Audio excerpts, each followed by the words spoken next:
E acontece que eu exagerei na quantidade de açúcar que adicionei às garrafas, ou seja, elas criaram mesmo muito gás e cada vez que eu abria uma garrafa de cerveja Explodia. era uma bomba autêntica. Quais são os passos então para produzir a cerveja? Sim. Então, os erros mais comuns: pouco cuidado com higiene, muita comunidade de homebrewers, ou seja, de cervejeiros locais. Acho que aquilo que realmente distingue uma cerveja industrial de uma cerveja artesanal é a seleção dos ingredientes. Acho que para cervejas artesanais há uma seleção muito mais cuidadosa dos ingredientes. Portanto, vais fazer uma patente? Assim, quem sabe. Houve um salto muito grande na quantidade de cervejeiras artesanais que temos em Portugal. E é sempre uma história para contar. Cada cerveja nova é uma história diferente para se contar.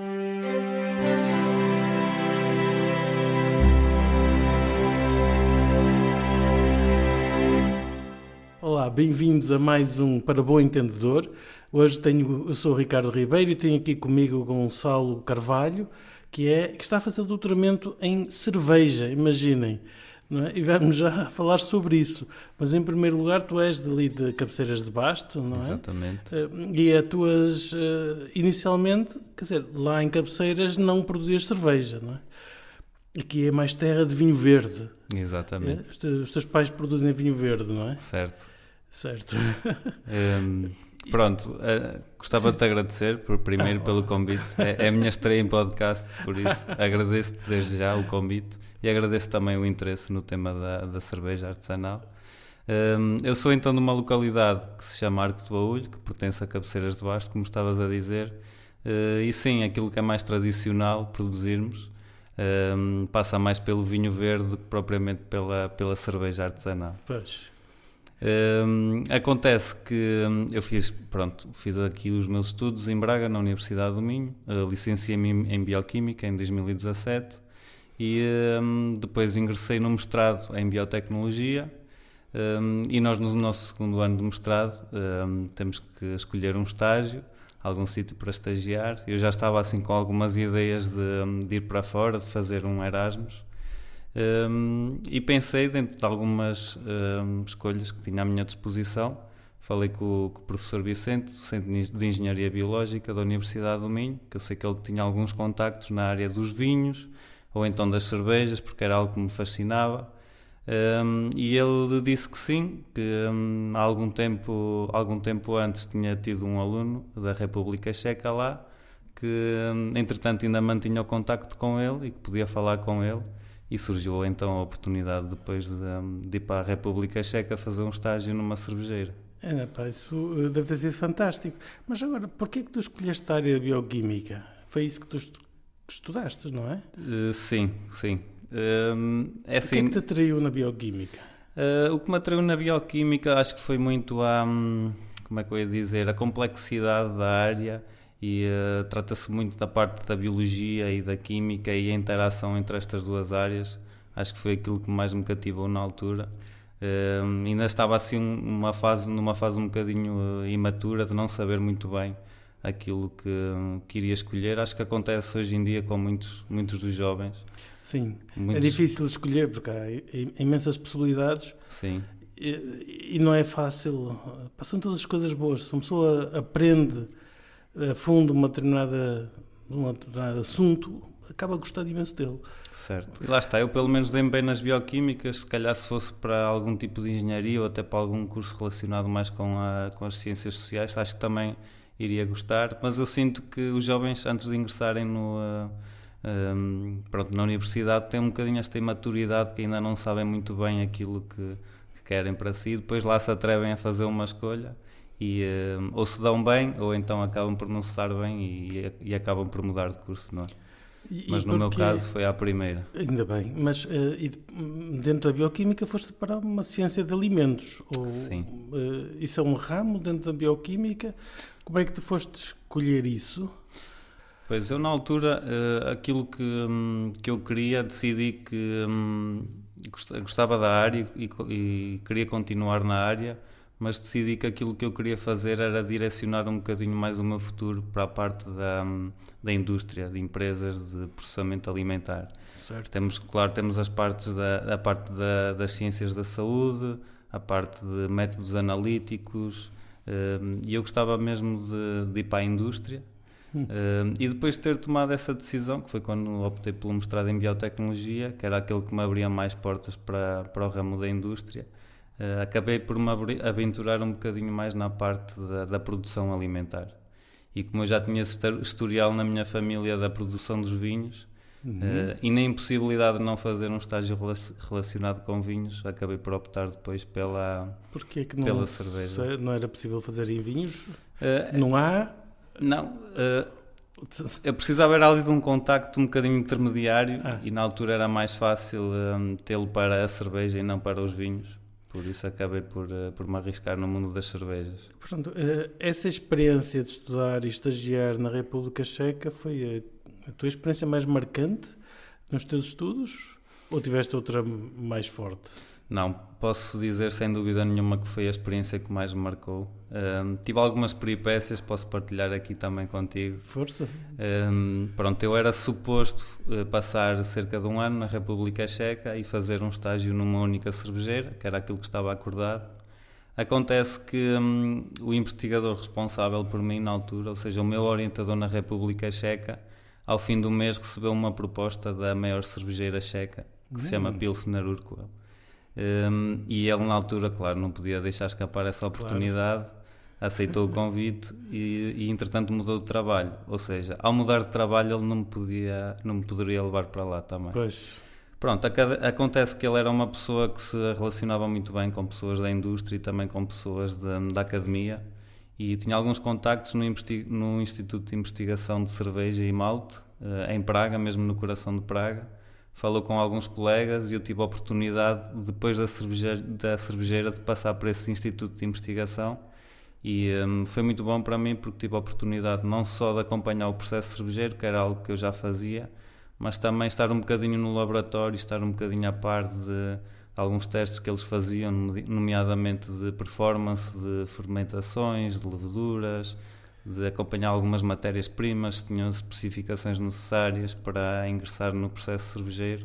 Ou seja, consegui ter assim uma visão muito, muito ampla daquilo que era o processo cervejeiro. Mas deixa-me ver se eu percebi. Portanto, foste fazer um estágio ou uma tese de mestrado? Ou um estágio que faz as vezes de tese? Exatamente, era o estágio que no fim iria dar a minha tese de mestrado. Exato, e portanto, foste para um sítio que é uma universidade, suponho. Não, era uma cervejeira. Uma cervejeira. Sim. Porque era um estágio, certo. E portanto, o teu orientador da cervejeira mudou de emprego e tu continuaste no mesmo sítio, suponho. Pelo menos até acabar o estágio, não? Eu estava com ele na cervejeira, mas uma vez que ele era o meu contacto de referência lá, eu não pude continuar lá. Não pudeste continuar lá por simplesmente? Sim. Então e o teu estágio ficou como?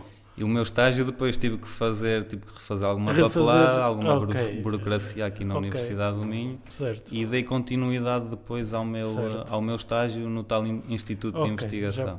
Já percebi. Portanto, tiveste que mudar de estágio, basicamente. Sim, e deixa-me só acrescentar aqui uma pequena nota. Isto já não foi curricular, mas depois estive no Instituto de Investigação de Cerveja e Malte cerca de 8 meses. Passei lá grande parte do meu tempo. E mesmo antes de vir embora, o meu orientador inicial, o que me recebeu lá, que tinha mudado de empresa e que estava na maior empresa checa, convidou-me para passar um mês na maltaria, porque eles são uma cervejeira tão grande que eles produzem o seu próprio malte. E convidou-me ainda para passar uma experiência de um mês lá com ele na maltaria e eu aceitei, claro, muito bom gosto e agradeci-lhe a oportunidade e acabei por ficar um ano. Passei por 3 sítios diferentes. À partida ia só ficar num sítio, passei por 3 diferentes. Foi mais enriquecedor, obviamente. Foi super enriquecedor, no meio de tanto azar que aconteceu e de tantas coisas estranhas que eu não estava à espera que acontecessem ali. Acabou por acontecer o melhor para mim. Além de aprender checo, se calhar tiveste que aprender alguma coisa. Algumas palavras. Tu aprendeste o que era a cerveja, como é que ela o que era, já sabias, não é? Mas como é que ela é feita, o que é importante nela, certo. Aprendeste lá e ganhaste esse gosto lá, suponho eu. Sim. De cá não trazias muito? Não, a minha bagagem sobre o mundo cervejeiro aqui era muito diminuída. Acontece que a República Checa é um país pioneiro no mundo da cerveja. Foram eles que desenvolveram o estilo de cerveja Pilsner, que se calhar é o estilo de cerveja mais consumido. E eles acabam por ter muito essa cultura, não só nas pessoas, como também nos espaços lá. Acho que é um país que gira muito à volta do mundo da cerveja. Mas sim, como estavas a dizer, a minha bagagem era muito pequena quando saí daqui. E quando fui para lá, sim, comecei por me aperceber quais eram as matérias-primas que eram necessárias para a produção de cerveja, e comecei também a acompanhar um bocadinho o processo de produção de cervejeira. Podemos falar um bocadinho depois mais a fundo. Sim, vamos já falar. Mas sim, gostava de dizer que a nível de todas essas competências que eu fui aprendendo lá e que enriqueceram sem dúvida as minhas capacidades enquanto cervejeiro neste momento, cervejeiro caseiro, claro. Acho que foi uma experiência muito enriquecedora a nível pessoal, e é sem dúvida uma experiência que eu aconselho a todos os alunos, se tiverem a oportunidade de fazer um estágio lá fora, Erasmus, sem dúvida nenhuma. Que aconselho. Eu também recomendo vivamente, não é? Agora, não ir com a mentalidade de que vou lá brincar e claro. Vai-se lá para aprender, e aí não só aprender a matéria que se vai estudar, mas também aprender os costumes, aprender outras realidades, que é muito importante para a formação de qualquer pessoa. Não é? Agora, se vai com outra mentalidade, aí pode ser bastante destrutivo. Agora, tu disseste que gostavas da indústria, querias ir para a indústria, mas acabaste de fazer um doutoramento. Claro que o doutoramento pode ser útil na indústria. Aliás, quer dizer, cada vez há mais doutorados na indústria em Portugal, mas porquê é que tomaste essa decisão de doutoramento? Então, eu na altura decidi por querer fazer o meu doutoramento, um pouco para me dar um bocadinho mais de bagagem sobre as matérias que eu poderia enfrentar no mundo da indústria, no mundo empresarial, e acima de tudo porque penso que sair com o grau de doutorado poderia ser algo que podia discernir entre outros concorrentes na altura quando me candidatasse para a indústria. Se calhar se fosse hoje em dia já não tinha tomado a mesma decisão. Sinto que cada vez há mais doutorados, e esses mesmos doutorados se calhar não sobressaem tanto no mundo empresarial relativamente a alunos de licenciatura ou de mestrado. Achas? Sim. Isso é mau sinal. Quer dizer que não ganhas nada fazendo doutoramento? Achas que não ganhas nada? Sim, acho que se ganha bagagem, acho que se aprende muito, mas também ao mesmo tempo são 4 anos que se perdem no mundo industrial, e que também ao mesmo tempo esses 4 anos também no mundo da indústria também significam muita coisa e também dão muita bagagem. Pois eu por acaso tenho vários exemplos de alunos meus, por exemplo, que têm uma experiência um bocado ao contrário, em que muito bem, entraram como licenciados na indústria e estavam todos contentes e subiram rapidamente até um posto, mas depois repararam que chegaram a um determinado ponto e já não subiam mais. E começaram a haver pessoas com mestrado e com doutoramento que passavam à frente porque podiam ir mais longe e iam mais longe nessas empresas. Claro que isso vai depender muito de muitas coisas, não é? Mas ele saiu daquela empresa e foi fazer um mestrado e um doutoramento porque percebeu que aquilo lhe fazia falta mesmo para a própria carreira. Portanto, ânimo, hein? Quer dizer, o teu doutoramento de certeza que vai contar, vai servir para muita coisa. Sim, sim. Estou convencido, mas enfim, claro, agora a história de cada um vai variar. Variam, obviamente, e há muitas circunstâncias, muita coisa.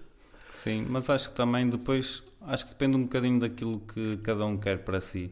Eu, por exemplo, vejo o meu futuro a passar muito pela indústria. Há muita gente que gosta do mundo da investigação e do mundo da academia, e nesses casos, sim, sem dúvida que eu vejo um valor acrescentado, muito acrescentado, em fazer um doutoramento. Acho que relativamente ao mundo empresarial, é essa a vantagem que eu... Este exemplo que eu estava a pensar não estava na investigação, nem sim, sim, eu percebi. Mas enfim, mas de qualquer forma, cada história é uma história. Agora, como é que te surgiu a ideia de criar The Brewer Experience? Então, essa ideia foi um projeto de cerveja homebrewer, ou seja, à escala caseira, que uma vez que eu vim da República Checa já cheio de conhecimentos e cheio de ideias, decidi apostar em fazer a minha própria cerveja artesanal. Cheguei cá, comprei alguns utensílios que iam ser muito úteis para esta prática. Comprei uma panela muito pequena de 20, 25 litros na altura. Comprei alguns fermentadores de plástico. Pequena para a indústria, porque para uma casa normal já é grandinha. Sim. Lá está. Há quem faça também panelas de fazer sopa, por exemplo. Pois. Podia ter começado por aí, é verdade. Mas decidi começar assim a juntar algum material mais básico e aventurei-me. Já trouxe algumas receitas também na altura da República Checa, outras encontrei em livros, na literatura, também na internet, e arrisquei-me. E desde aí foi uma paixão que eu comecei a ganhar. Só uma pergunta, lembras-te da primeira cerveja artesanal que provaste ou produziste, não é? Como é que aquilo saiu? É assim, eu lembro-me da minha primeira cerveja artesanal que produzi, e devo dizer que eu não provei muito dessa cerveja porque eu cometi alguns erros e acabou pelo ralo abaixo. Essa até não foi, por acaso não tive nenhuma contaminação nessa cerveja. Acontece que há uma etapa que é para dar gás à cerveja. E acontece que eu exagerei na quantidade de açúcar que adicionei às garrafas, ou seja, elas criaram mesmo muito gás e cada vez que eu abria uma garrafa de cerveja era uma bomba autêntica. Ou seja, numa garrafa de 33 centilitros, se calhar sobrava-me ali 4 ou 5 centilitros para provar.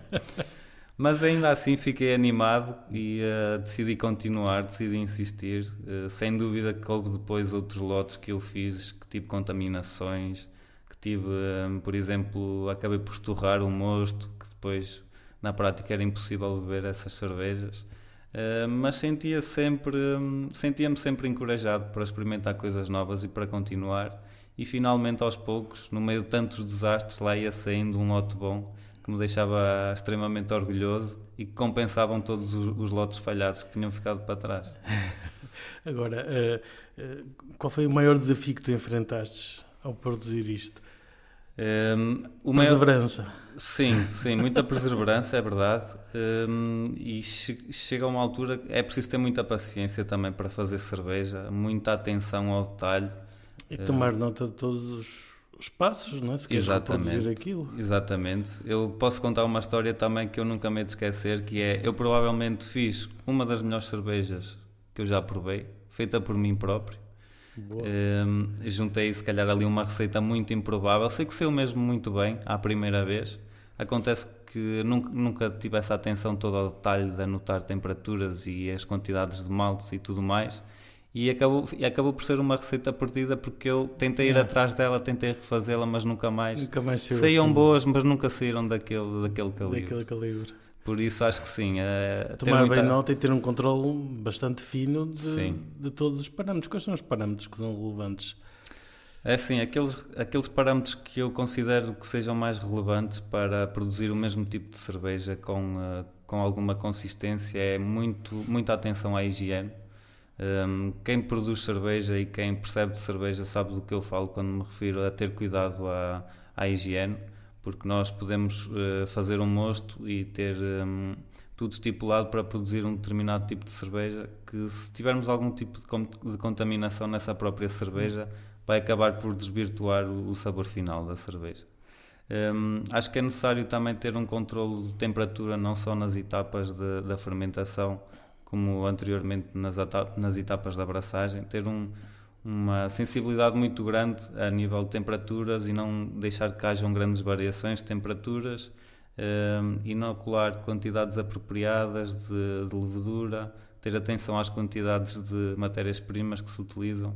Todos esses cuidados fazem a diferença depois e são eles que nos permitem replicar com consistência a mesma receita. Talvez seja este o momento de explicares quais são os passos então para produzir a cerveja. Sim. Como é que uma pessoa começa e como é que uma pessoa acaba? Então, eu posso começar por explicar. Por exemplo, eu na minha escala eu já encomendo de algumas lojas as matérias-primas e estas matérias-primas são então água, que eu tenho em casa. Encomendas água? E não, eu tenho a minha própria água, mas eu até posso começar já por aí. Eu poderia utilizar apenas a minha água que eu tenho lá em casa. Água da torneira? Água da torneira, sim. Já avancei um bocadinho o meu jogo cervejeiro e já faço algumas adições de sais, coprocais à parte, que me permitem fazer ajustes em algumas concentrações de iões, que depois também têm impacto depois no sabor da cerveja. Há quem diga muito que esta adição dos sais assemelham-se muito à adição de temperos na comida. Ou seja, eu com a manipulação da concentração destes iões consigo manipular um bocadinho aquilo que será a forma como nós pressentimos a cerveja ao degustá-la. Mas sim, diria que então começamos com a água, temos também o malte, e o malte são então cereais que passam por um processo de maltagem, pode ser cevada, pode ser trigo, pode ser aveia, pode ser centeio, por exemplo. Milho, por exemplo. Também lúpulo. O que é um processo de maltagem? O processo de maltagem é um processo em que nós temos os cereais, depois de serem colhidos, e passam por um processo de germinação. E durante este processo de germinação, nós interrompemos depois a germinação, claro, a meio, mas durante esta etapa da germinação, o que acontece é que ativamos enzimas e desenvolvemos enzimas que posteriormente no processo cervejeiro nos vão ser muito úteis. E por isso é que é necessário esta etapa da maltagem dos cereais. Não podemos usar simplesmente os cereais após serem colhidos. Temos de desenvolver estas enzimas. E tu esses cereais, esses malte, tu compras? Sim, já maltados. Os cereais já são maltados. Tu não fazes esse processo? Não. Nem tentaste? Não, porque é preciso ter um controle muito grande de todas as condições. Sim. Aproveito também para dizer que durante a maltagem, uma das últimas etapas é a torrefação do malte, que é para interromper a germinação, e é isso que também dá um bocadinho as cores diferentes e os sabores diferentes do malte, porque nós temos imensas variedades de malte. Temos malte claro para fazer as cervejas claras, por exemplo, e temos malte mais escuro. Isso é mais torrado e menos torrado? Mais torrado e menos torrado. Malte mais escuro, por exemplo, para fazer cervejas pretas, como porters, como stouts, como imperial stouts. E esses tipos de maltes diferentes não só dão cores diferentes à cerveja, mas também dão alguns sabores diferentes. Eu lembro-me que, por exemplo, os maltes mais torrados dão sabores a café, a chocolate, a caramelo. Ou seja, brincando aqui um bocadinho com a maltagem, podemos brincar um bocadinho com os sabores que vamos extrair dos cereais. Os sabores, esses sabores são moléculas que estão no chocolate e estão lá? Estão no café e estão também nesse malte? Sim. Ou são moléculas, as mesmas moléculas? Sim, muitas vezes. Ou são as mesmas moléculas, muitas vezes acontece de serem as mesmas moléculas, ou muitas vezes também são moléculas semelhantes que acabam por dar as mesmas características sensoriais que as moléculas puras do chocolate ou do café, por exemplo. Cerveja é saber a chocolate. Há muitas. Eu tenho, por exemplo, agora uma cerveja que eu uso praticamente, para além de uma grande quantidade de malte claro, é sobretudo malte mais escuro e mais com esses sabores achocolatados. E a verdade é que passa muito para a cerveja final, e quem prova aquela cerveja parece que está a beber um leite achocolatado com álcool, a verdade é essa. Mas pronto, como eu estava a dizer, para além do malte depois também é necessário então a água, o malte, o lúpulo e depois a levedura. Então, e o lúpulo o que é? O lúpulo é a flor da planta do lúpulo, que dá muito o amargor da cerveja. O amargor característico da cerveja é proveniente do lúpulo, e o lúpulo possui também alguns compostos aromáticos, que são óleos essenciais, que estão presentes nas resinas do lúpulo, que dão muitas vezes sabor e também o cheiro, por exemplo, a fruta, a terra, a erva. E há bastantes variedades de lúpulo, à semelhança das diferentes variedades de malte, e cada uma destas variedades depois dá um bocadinho sabores distintos à cerveja. Por isso, todas as cervejas são uma conjugação muito grande de todas as matérias-primas, tendo em vista um determinado estilo de cerveja. E vão variando as quantidades de cada uma das partes, não é? Sim, então, sim. Nas cervejas, em geral, nós temos uma lista das percentagens de malte, de lúpulo, etc. Exatamente. Mas não me lembro de ter visto que especificassem que malte é que lá punham, não é? Por exemplo, tu Certo. disseste-me que há vários, mas não é costume, pois não. Normalmente nas cervejas já costumam estar estipulados os tipos de malte e os tipos de lúpulo e as quantidades a utilizar, normalmente. Certo. A não ser que se desenvolvam algumas receitas de raiz, aí sim, temos mais essa flexibilidade de escolher. Há bastantes maltes claros, mas dentro de todos os maltes claros que temos, todos estes maltes dão sabores diferentes, ou seja, nós temos um bocadinho esta flexibilidade de optar por um tipo de malte e não optar por outro, não é? Por isso sim, eu diria que fazer uma cerveja hoje em dia é um bocadinho como cozinhar. Sim, naturalmente. Temos imensos ingredientes à nossa disposição, não só jogar um bocadinho com esses ingredientes diferentes, mas também um bocadinho com as quantidades que utilizamos e mesmo com os tipos de processo que aplicamos, técnicas diferentes que podemos aplicar e que podem influenciar depois o sabor das cervejas. Sim. Então, e o processo qual é? Então, a primeira etapa, vou tentar resumir um bocadinho, é um processo muito extenso, mas vou tentar resumir. A primeira etapa é então moer o malte, depois já termos a nossa seleção de malte definida, é moer esse malte, para expor um bocadinho o amido e as proteínas que temos e também as enzimas que temos no interior desse malte e adicioná-lo à água quente, numa etapa que se chama abraçagem. Tu moes como? Tenho um moinho de rolos. Moinho? Sim. Mesmo. O primeiro moinho que eu tinha era um moinho de manivela, agora também já é elétrico. Já é elétrico, por isso já me facilita muito. Já fiz algumas cervejas que tinha de estar ali meia hora a moer. Epá. Era um bocadinho chato, agora é um alívio para mim. Mas sim, Ok. utilizo o moinho e então misturo água e misturo o malte já moído numa etapa que se chama abraçagem. Certo. Nessa etapa da abraçagem defino diferentes tipos de temperaturas que se ajustam aos diferentes tipos de enzimas que eu pretendo que estejam a atuar. Algumas enzimas são nomeadamente as amilases, que vão atuar no amido e vão cortar o amido em moléculas mais pequeninas que são os açúcares. E esses açúcares depois é que são passíveis de ser fermentados. Mas pronto, depois da etapa da abraçagem, aquilo que acontece é separar então o líquido que se criou, que é o mosto, já se chama mosto nesta altura, e separar dos destroços de malte que foi moído, ou seja, para ficarmos só com a parte líquida.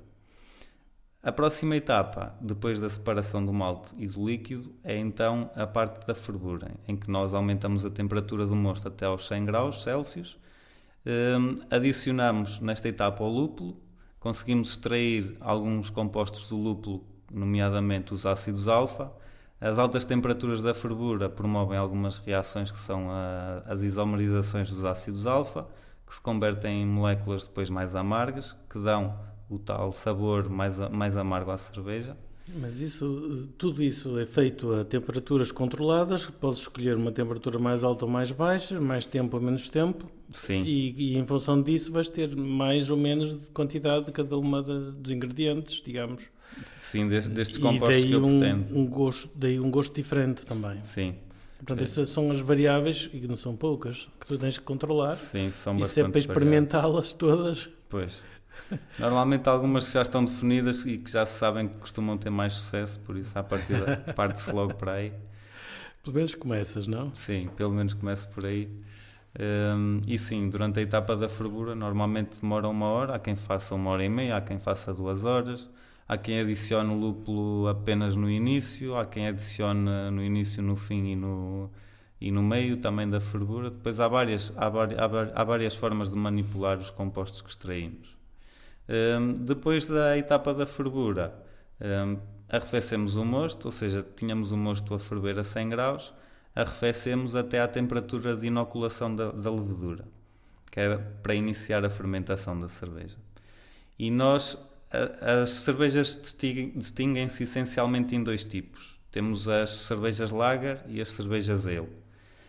O que diferencia aqui estes 2 tipos de cerveja é o tipo de levedura que se usa.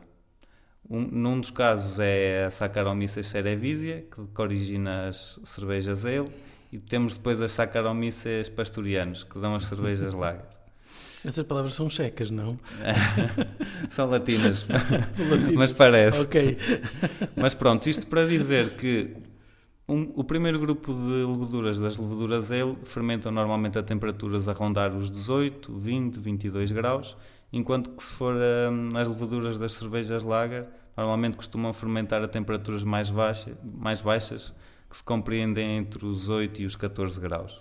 Ou seja, arrefecemos o mosto até aos 20 graus, ou então até aos 10 graus, dependendo do tipo de cerveja que queremos produzir, e depois de termos o mosto já arrefecido, adicionamos a levedura e inicia-se a etapa da fermentação.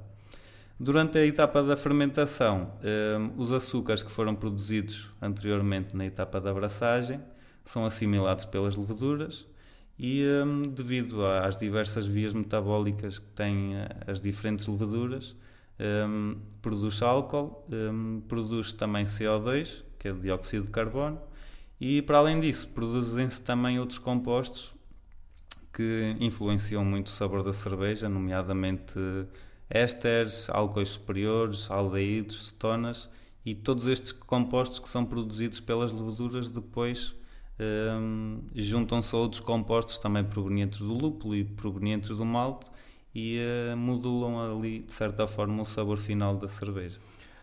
Isso permite esse processo, a introdução de sabores que não venham desses materiais, mas não sei, quer dizer, um líquido qualquer que saiba laranja, por exemplo, um sumo de laranja, para aquilo ficar com um sabor alaranjado, digamos, a laranja. Sim, isto depois, ao longo de todas estas etapas, há processos que são passíveis de serem incorporados. Aquilo que eu estou a referir aqui é o processo mais tradicional. O standard, não é? Mas sim, Ricardo, conforme estavas a dizer, por exemplo, na etapa da fervura, há quem utilize muitas vezes raspas de laranja, raspas de limão, há quem use canela. Eu, por exemplo, numa das cervejas que eu produzo, uso melaço. E todos estes ingredientes depois vão dar ali uma pitada diferente à cerveja, sim. Mas falando um bocadinho da etapa da fermentação ainda, nós também podemos manipular um bocadinho aquilo que é a atividade das leveduras para produzirem determinados tipos de compostos. Estou-me a lembrar, por exemplo, de um estilo de cerveja que é dos meus preferidos, que é um estilo de cerveja alemão, que são as Weissenbier. São cervejas alemãs e têm um sabor muito pronunciado à banana. Acontece que se a levedura for manipulada, ou seja, se inocularmos pouca quantidade de células de levedura e se fizermos a fermentação a uma temperatura mais elevada, vamos promover, dentro das vias metabólicas das leveduras, vamos promover uma das vias que produz um composto, neste caso é o acetato de isoamil, que tem esse sabor a banana, por exemplo. Ou seja, há aqui várias formas de nós podermos manipular e de conseguirmos introduzir sabores novos à cerveja. Com essas variáveis todas, poderia-se eventualmente construir um modelo de machine learning, de inteligência artificial, e metendo os dados, alimentando o algoritmo com estes dados. Claro que depois há um pormenor que é algo subjetivo, que é eu gosto deste tipo de cerveja, eu gosto mais, eu gosto menos, e isso é um bocado subjetivo. Sim. Ou não? Ou tens maneiras objetivas de dizer esta cerveja é melhor do que a outra? Objetivos que é independente dos gostos pessoais. Sim, eu acho que já há certas práticas empíricas que nos levam a saber que determinada prática nos vai levar a determinado resultado. Mas indo um bocadinho de encontro àquilo que tu me estavas a sugerir, eu acho que hoje em dia sim, já se começam a alimentar um bocadinho esse tipo de algoritmos e já se começa um bocadinho a definir esses parâmetros e a alimentar algoritmos com esses parâmetros de forma a poderem auxiliar um bocadinho os cervejeiros que digam, ok, eu pretendo produzir este tipo de cerveja, mas eu pretendo que tenha este tipo de caráter, este tipo de sabor, este tipo de amargor, e acho que, sobretudo agora na era da inteligência artificial, começam a ser ferramentas muito úteis para as práticas cervejeiras, a verdade é essa. Se houvesse um grupo de pessoas como tu que produzissem cerveja artesanal e colocassem uma base de dados, o que fizeram e o que é que resultou, obviamente. Isso poderia alimentar, de facto, uma base de dados para a inteligência artificial. E Sem dúvida. Enfim, poderia ajudar os que estão a começar. Mas quais são os erros mais comuns de quem está a começar? Então, os erros mais comuns, acho que vão um bocadinho de encontro àquilo que eu falei há bocado, é pouco cuidado com higiene, muitas vezes. Tudo bem que há ali a etapa da fervura em que podemos cometer muitos erros a nível de higiene, mas a partir do momento que fervemos o mosto, conseguimos camuflar todos os nossos erros. Mas a partir do momento que da etapa da fermentação para a frente, se cometemos um erro de higiene, é fatal. O que é que significa um erro de higiene? Um erro de higiene é, por exemplo, eu tenho o meu fermentador e não desinfeto o meu fermentador de forma apropriada. Tens bactérias lá. O que significa que, para além dos meus micro-organismos de interesse, que são as leveduras, vou ter lá outros tipos de micro-organismos que também vão fazer fermentação e vão produzir os seus próprios compostos. Estou-me a lembrar agora de alguns tipos de bactérias, como é o caso das lactobacilos e das pediococcus, que produzem muitos ácidos e depois as cervejas ficam assim super azedas e acaba por arruinar o sabor da cerveja. Pois. Que é uma prática comum no mundo da cerveja, mas cada vez tem que se ter mais atenção a isso. Isso já me aconteceu imensas vezes e, como falamos há bocado, já deitei muita cerveja pelo ralo abaixo, precisamente por ter contaminações. A não ser que se produza um estilo de cerveja que é muito conhecido na Bélgica, que são as Lambic e as Goose, que são cervejas fermentadas por micro-organismos espontâneos. Eu lembro-me que fui a Bruxelas... Então dá qualquer coisa, não? Há um ano e meio atrás, e são cervejas que são muito procuradas, pelo menos na Bélgica. Todo o processo é igual ao processo de produzir uma cerveja normal. Eu fiquei admirado porque eu pude visitar uma cervejeira lá e vi que eles não inoculavam nenhuma levedura. O que eles faziam era, colocavam o mosto pronto a fermentar num tanque de inox enorme, e o que eles faziam era, abriam as portas da cervejeira durante a noite e permitiam que a microbiota presente no ar, que inoculasse a levedura e que fizesse a sua própria fermentação espontânea. Mas isso deve dar coisas muito diferentes de noite para noite, não? Não, isso se calhar dá coisas muito diferentes de sítio para sítio, que é uma coisa que eu acho engraçada. Os micróbios num sítio são sempre os mesmos, é? Sim, costumam ser, por norma. Temos algumas leveduras selvagens no ar, algumas bactérias, mas por norma nos mesmos sítios mantêm-se. Uhum. E era o que acontecia na produção desse tipo de cerveja. Acho engraçado porque acho que isso dá ali um cunho local do Sem tipo dúvida. de cerveja que se produz. Mas sim, agora que estávamos a falar de bactérias e de estirpes mais selvagens durante a fermentação, que na maior parte dos casos é indesejável para a produção de cerveja, sim, há também alguns casos em que se promove este tipo de fermentação. Você pensa em bactérias e pensa logo numa coisa terrível que nos vai pôr doentes. Mas não é o caso, não é? Porque as bactérias depois vão morrer todas no processo de fabricação, não é? Quer dizer, usado para a fermentação e depois aquilo é cozido.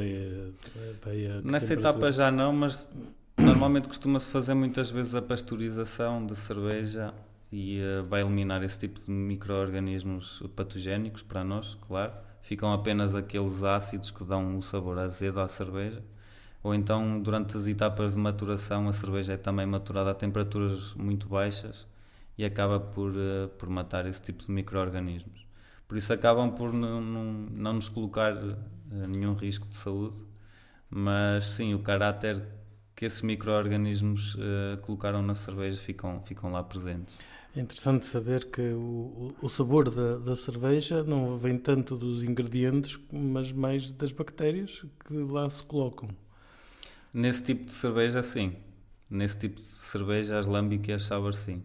É muito mais o caráter das das bactérias que fica presente do que propriamente as matérias-primas. Pá, é curioso, sobretudo, pensarmos que esses bichos às vezes são uns monstrinhos bastante feiosos. É verdade.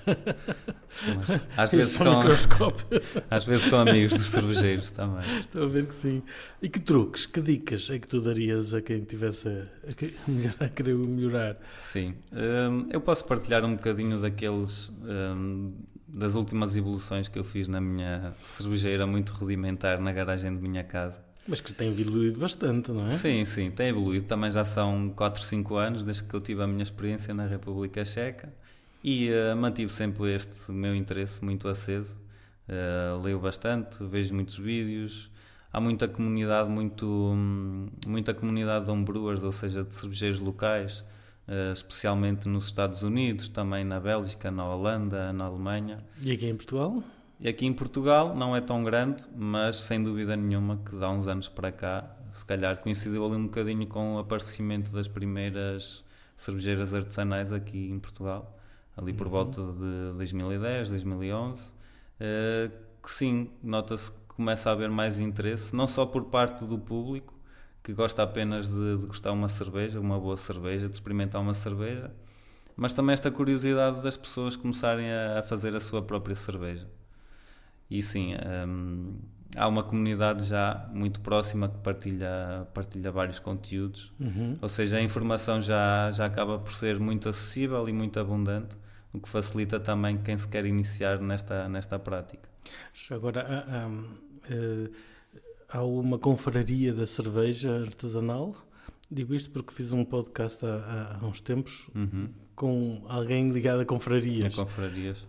Não sabes se existe? Sei que existem, mas não sei explorar muito o tema, mas sei que existem, Okay. sim, sem dúvida nenhuma. Aqui locais, ou em Braga, no Minho, não sabes onde é que eles estão? Não, Ok, não sei. certo. Mas ias dizer então os truques e dicas? Sim, então algumas coisas que eu me lembro. Eu, por exemplo, tenho os meus fermentadores. Inicialmente comecei com os de plástico. Depois apercebi-me que durante a limpeza estes são muito suscetíveis a serem riscados e ao riscar-se este tipo de baldes normalmente é o sítio ideal para leveduras selvagens e também algumas bactérias se infiltrarem e por muito bem que seja lavado e desinfetado depois o material, são sítios muito, muito difíceis de aceder por vezes e são suscetíveis depois a causar contaminações da cerveja. Passei agora para alguns fermentadores já em inox, já ajudam um bocadinho nesse sentido. Tenho alguns, para um controlo mais preciso da temperatura, coloco os meus fermentadores dentro de frigoríficos, conseguem isolar mais a temperatura. Uso alguns sensores de temperatura colados mesmo nas paredes dos recipientes, assim com um bocadinho de esponja para forrar as oscilações de temperatura. E sim, eu diria que os cuidados mais necessários são aqueles que estão relacionados depois com a etapa da fermentação e pronto, acho que é isso. Que equipamentos é que tu achas que são indispensáveis? Então, a panela, tal como eu disse, eu tenho uma panela elétrica já mesmo própria para a produção do mosto. Pode-se fazer numa panela normal, mas sem dúvida que ajuda muito ter uma panela elétrica, como por exemplo a que eu tenho, facilita muito o trabalho. Depois é preciso também um moinho, voltando um bocadinho atrás, é preciso um moinho para moer o malte, seja ele elétrico, seja ele de manivela, tanto faz. Também, isto depois é uma coisa que depende um bocadinho das quantidades de cerveja que se pretendam fazer. Eu já faço lotes de 40, 50, 60 litros, mas se for assim para uma experiência de fazer 10 ou 15 ou 20 litros, um moinho de manivela está ótimo.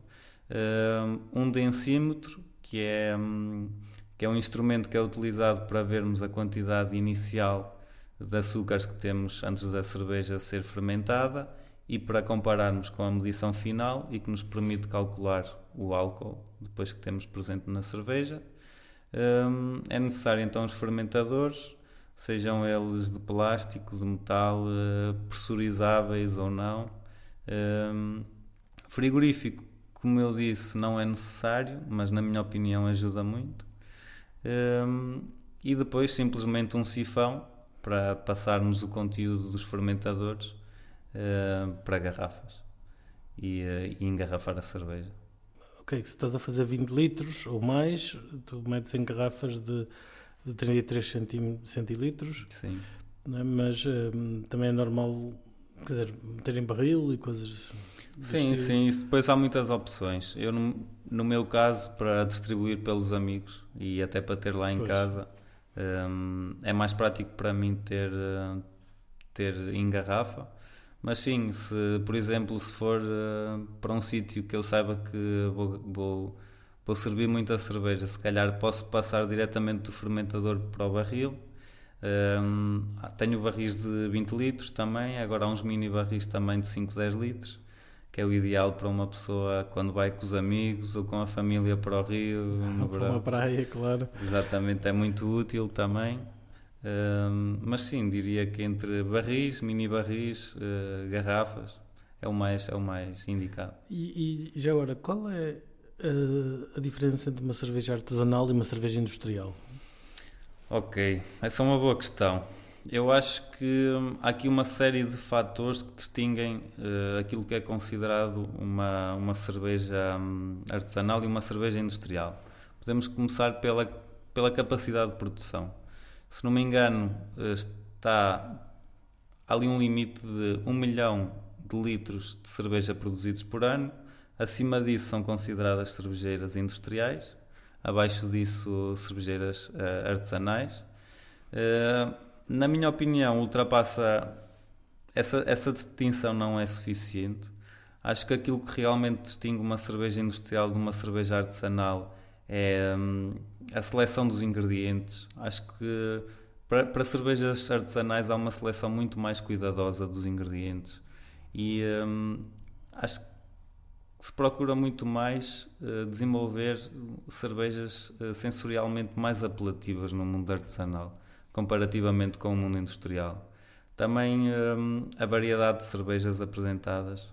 Nós, se formos ver, uma cervejeira industrial apresenta 1 ou 2 opções de cerveja atualmente, enquanto que todas as cervejeiras artesanais que eu conheço têm vários tipos de cerveja. Tem as Pilsner, tem as Imperial Stout, tem as IPAs, tem as Red Ales, tem uma panóplia de cervejas muito grande, de variedade de cervejas muito grande. E acho que, para além da seleção cuidadosa de ingredientes, o que diferencia as artesanais também é a incorporação de ingredientes que também não são tão usuais de serem utilizados na indústria.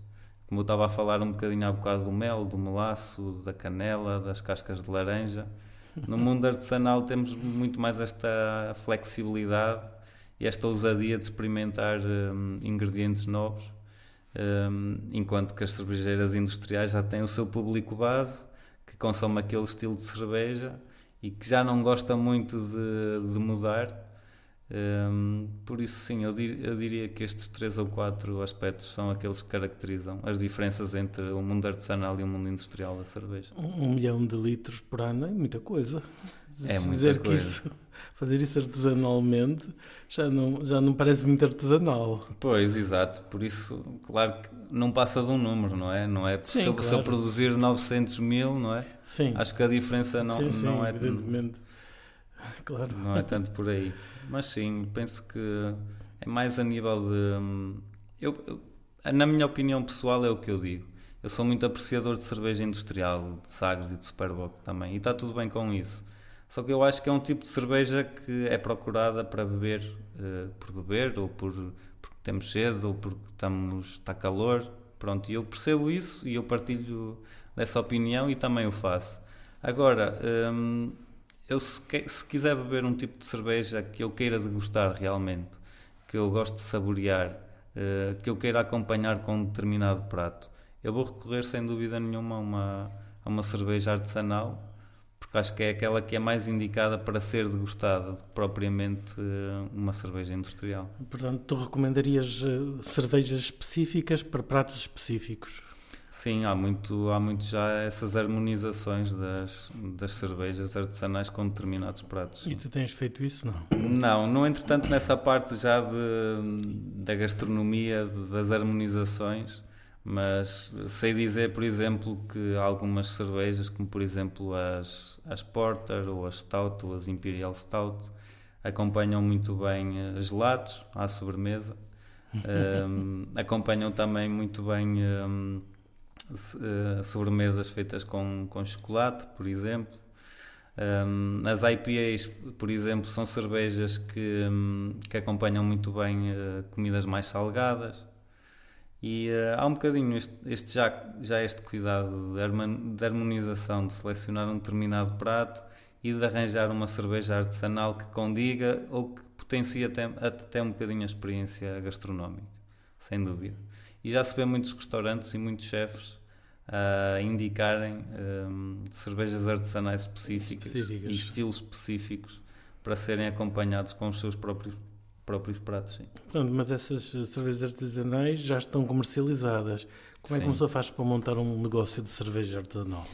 Bem, eu ainda não cheguei a essa etapa. Vai chegar? Não serei a melhor pessoa para responder. Sim, gostaria de chegar a essa etapa. Como falamos um bocadinho, estou a fazer o meu doutoramento ainda. Não me falta cerca de 1 ano e meio. Estou a trabalhar com cerveja e estou a trabalhar com uma tecnologia também aplicada a uma das etapas do processo cervejeiro. E está a funcionar? Está a resultar bem? Sim, já tivemos alguns resultados muito, muito interessantes. Tivemos resultados. Aquilo basicamente que eu estou a fazer é testar uma nova tecnologia de aquecimento alimentar, processamento alimentar. No meu caso, leva ao aquecimento, que é o chamado aquecimento óhmico. E estou a comparar com os diferentes tipos de aquecimento convencionais.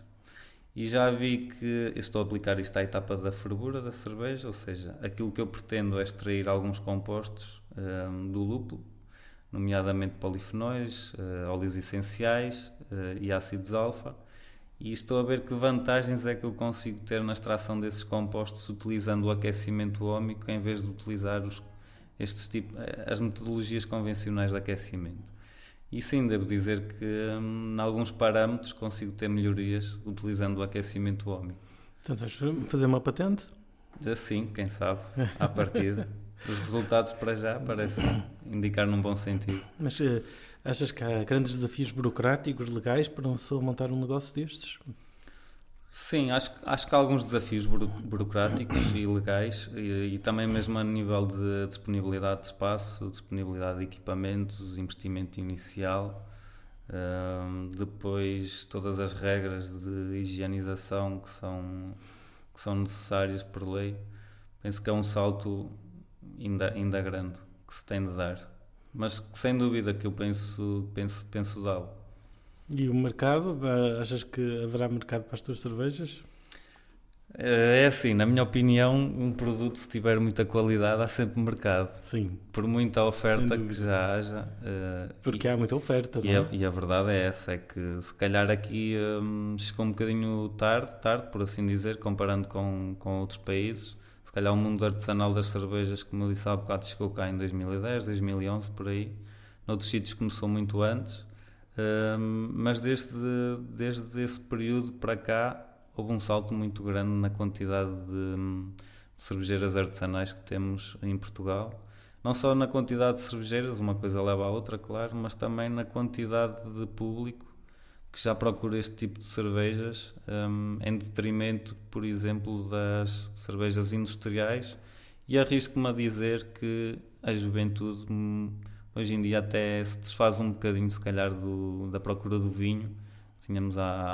Sempre foi muito cultural aqui, mas acho que a juventude se começa a desligar um bocadinho disso e a associar-se um bocadinho mais ao movimento das cervejas artesanais. Portanto, achas que isto tem um grande futuro aqui em Portugal? Sim, acho que ainda tem potencial para ser explorado. E é como eu digo, acho que a partir do momento que se consigam desenvolver alguns estilos de cerveja, 3 ou 4 estilos de cerveja que tenham qualidade, claro, têm de ter qualidade, acho que ainda há espaço para eles no nosso mercado. As pessoas, quer dizer, se há uma data de gente a provar essas cervejas artesanais, quer dizer que já há oferta, já estão de alguma forma no mercado. Sim. Não é? Portanto, talvez não seja assim tão complicado avançar com isso. Quantas cervejarias artesanais é que estarão no mercado? Tens alguma ideia? Sim, já há bastantes. Não sei dizer um número em específico, mas sei que costumo ir a alguns festivais de cerveja, nomeadamente aqui o Open em Braga, o Art Beer Fest em Caminha, também o Festival da Cerveja do Porto, e já se vêem 40, 50 cervejeiras artesanais de cerveja, sem dúvida. Portanto, vamos ver quando é que tu consegues montar o teu próprio negócio. Vamos Não é? ver. Vamos experimentar alguma última coisa algum último conselho que tu queiras dar aos apaixonados por esta cerveja? Sim, então, pelo menos aquilo que eu faço muitas vezes, para quem gosta realmente de cerveja, é para, para experimentarem diversos tipos de cerveja. Hoje em dia, aquilo que me move um bocadinho, eu sei que há aqueles tipos de cerveja, tenho 3 ou 4 ou 5 estilos de cerveja e marcas de cerveja em específico que eu gosto muito, mas faço por não estar constantemente a prová-las. Estou numa fase que eu gosto de experimentar coisas novas e muitas vezes não vemos o valor onde ele está, e só quando provamos determinadas cervejas.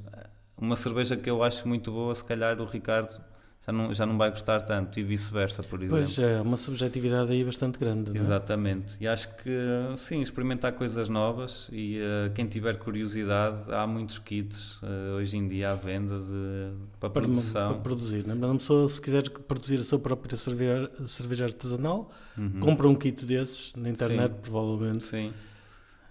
São kits que já vêm com a receita um bocadinho facilitada, porque esta parte da abraçagem toda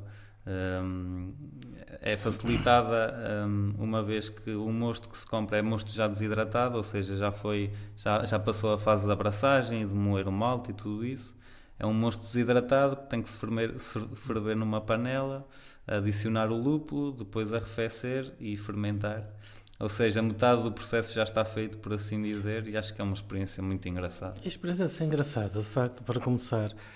Mas ao começar assim a meio, perde-se alguma coisa alguma da inventividade que podíamos ter, perde-se, não? Sim, acho que ainda há muita margem aí, depois Já dá para muita margem. para cada um colocar o seu cunho pessoal na cerveja, mas esta é a minha sugestão para os iniciantes. Claro, não é? evidentemente. Depois, chegando a um ponto, podem voltar atrás no processo e podem comprar o material todo e os equipamentos todos para fazerem a Sim, cerveja. evidentemente, não é? Mas experimentar para ver o que é que dá. Sim, na minha opinião, para Vale a pena, descomplicar sim. um bocadinho o processo, Pois. quem tem alguma curiosidade, mas que tem um bocadinho esse medo, que não tenha medo de arriscar. Há muita informação em Quanto é que livros. custará um kit desses, sabes? Hoje em dia, este tipo de kits podem se encontrar por 20, 25 euros. Isso é muito, ter muito acessível, não é? Ter uma panela em casa, toda a gente tem uma panela em casa para ferver. Se calhar tem que se comprar mais um fermentador, são mais 10 ou 15 euros, o densímetro mais 5 euros. Eu diria que por 50 euros já temos ali Isso material. parece bastante acessível, Sim. não é? E sobretudo pode ser bastante recompensador. Exatamente. Se sair bem, entenda-se. E é sempre uma história para contar. Cada cerveja nova é uma história diferente para se contar. Quantos tipos de cervejas é que tu já tens assim estabelecidas, tuas? Sim, então eu tenho assim, já de receitas definidas, tenho a IPA, que é a cerveja que tem um bocadinho mais amargor e é um bocadinho mais frutada. Tenho a minha Belgian Ale, tenho a minha Porter também, 3. Desenvolvi agora uma loira, que é uma Blonde Ale, 4. E tenho também uma cerveja de trigo, que é a Weissbier. Tenho 5 cervejas que eu costumo fazer já com bastante regularidade e com alguma rotatividade também. Mas o engraçado do mundo cervejeiro, pelo menos na escala que eu faço, é mesmo esta. É que eu encontro uma receita agora num artigo, ou num livro, ou na internet, e tenho todo o material necessário. Preciso só de fazer a encomenda das matérias-primas certas, e assim todos os meses gosto de fazer uma cerveja diferente. Depois há aquelas que eu faço uma vez e não quero repetir, e depois há aquelas que eu acerto em cheio, e depois há ainda aquelas que, ok, eu gostei, mas podia melhorar aqui alguma coisa, e fica sempre aquele bichinho para desenvolver. E estas 5 que tu já estabeleceste, digamos, elas distinguem-se bastante das outras que há aí no mercado, digamos, que tu experimentaste? Sim. Posso dizer que se eu hoje fosse avançar com a minha cervejeira, tenho a receita da minha cerveja Porter, é a minha cerveja preta, e da minha IPA, sem dúvida nenhuma que tinha um espaço aqui no mercado português. São mesmo muito boas, é isso são que muito estás a boas, dizer. sim. Modéstia à parte, eu reconheço que elas são muito boas, mas é uma coisa que eu faço muito, é também partilhar as minhas cervejas com os meus amigos, conhecidos e com a minha Aliás, família. parece uma das principais vantagens de fazer as cervejas. Exatamente. Não é? 15, 20 litros dá para muita cerveja. É uma oportunidade muito boa de convivência com os amigos. Isso é Exatamente. fantástico. E pronto, também um bocadinho o feedback que eu tenho da parte deles é que são realmente cervejas muito boas e são brincadeiras que às vezes bebemos cervejas comerciais e bebemos a minha e às vezes tiramos os rótulos todos das cervejas e fazemos ali algumas provas de cerveja, que é muito engraçado. Sim, também. de olhos fechados, por assim dizer, sem saber o que é que está a provar. Exatamente, e reconheço que sim, tenho ali 2 ou 3 cervejas que são muito boas, outras tenho que trabalhar nelas. E pronto, posso no futuro mudar de ideias e decidir que quero que o meu futuro passe por outra área, mesmo dentro do mundo da indústria alimentar, mas que passe por outra área, que eu sei que este vai ser um hobby que vai estar sempre muito presente na minha vida. Para já não tens planos para o futuro, ainda é cedo. Sim, a minha ideia, como eu disse, vai um bocadinho ao encontro de criar a minha própria cervejeira artesanal. Agora, sei que ainda falta 1 ano e meio, 2, até estar livre do doutoramento para... Sim, e pelos vistos ainda tens que desenvolver algumas das tuas cervejas. Exato. Portanto, tens esse tempo para também para as duas coisas. Por isso, tenho tempo para isso, mas sim, é uma possibilidade que eu considero com muita seriedade. Pois bem, vamos brindar às tuas cervejas. Esperemos então.